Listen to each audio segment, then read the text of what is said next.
झांसी में बुंदेलखंड विश्वविद्यालय में राष्ट्रीय पुस्तक मेले का भव्य आयोजन किया गया। साथ ही सांस्कृतिक कार्यक्रम एक शाम समीर अंजान के नाम में 4000 से अधिक गीतों को लिखने वाले प्रख्यात गीतकार समीर अंजान का सम्मान बुंदेलखंड विश्वविद्यालय के कुलपति समाजसेवी डॉक्टर संदीप सरावगी एवं अन्य अतिथियों द्वारा किया गया। कार्यक्रम में समीर अंजान की पुस्तक लफ्जों के साथ एक सफरनामा का विमोचन भी किया गया। कार्यक्रम में समीर अंजान ने अपने जीवन वृत्तांत का विवरण देते हुए बताया कि हर सफर आदमी की सफलता के पीछे उसका संघर्ष छिपा होता है।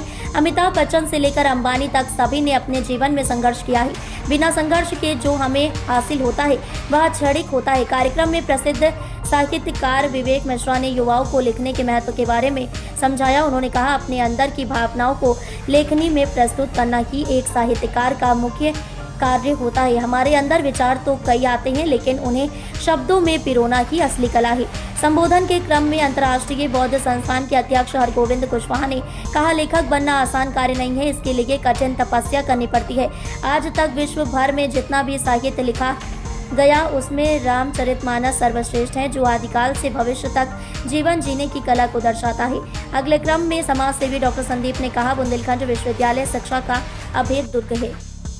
आपने सुना है, आज के पहले की लगातार कम से कम 5 पीढ़ियां जिस गीत को गुनगुनाते हुए आगे बढ़ी हैं, ऐसे समीर अंजान जी हमारे बीच में हैं। एक बार जोरदार तालियों के साथ स्वागत करिए अपने समीर अंजान का, अपने लाडले समीर अंजान का। और आपको बताते हुए हमें खुशी हो रही है कि इस पूरे संसार में कोई एक व्यक्ति जिसने सर्वाधिक गाने लिखे हैं वो है हमारे समीर अंजान जी। समीर अंजान जी के प्रेरणा स्रोत हैं, कई पीढ़ियों के तो एक साथ जीने वाले एक साथ। संदीप सरावगी जी से मैं आग्रह करूंगा कि आप आए और आप इनका सम्मान करें यहाँ पे।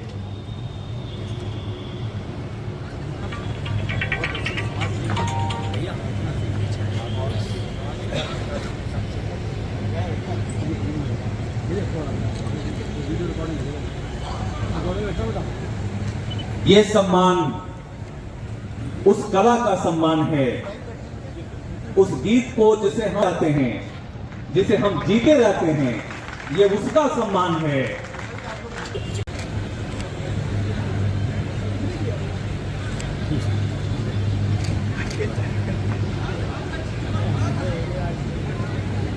जब लव और कुश ने गीत सुनाया तो सभा में बैठे सभी लोगों को वह गीत इतना प्रभावित किया कि उन्होंने लव और कुश को उत्तराधिकारी के रूप में स्वीकार करने के लिए विवश किया और मां सीता को सम्मान दिलाने का प्रस्ताव भी रखा। गीतों में इतनी शक्ति होती है। जितना प्यार करता था ना, उसकी शिद्दत और बढ़ा दी, उसका डबल ट्रिपल प्यार करने लगा। और मैं तुझे गारंटी के साथ बोलता हूँ, वो लड़की तेरे पास ही आएगी।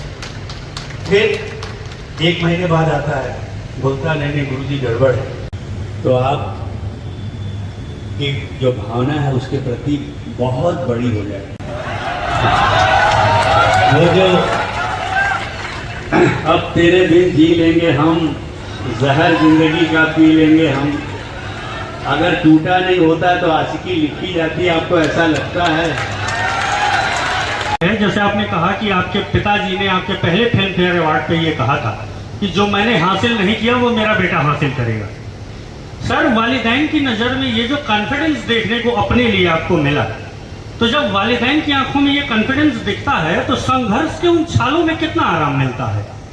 बहुत बहुत, वहीं से तो सबसे ज़्यादा ताकत मिलती है, क्योंकि आप अपना सपना पूरा करने की तो लड़ाई लड़ते ही हैं, मगर आपके सपने के पीछे एक बड़ा दर्द होता है आपके माँ बाप का।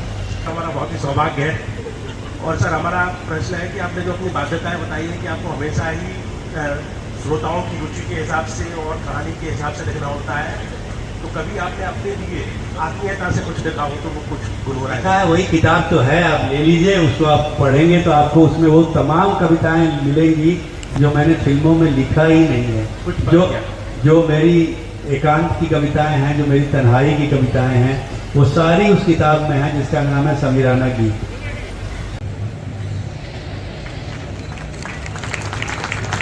सर्वप्रथम बुंदेलखंड विश्वविद्यालय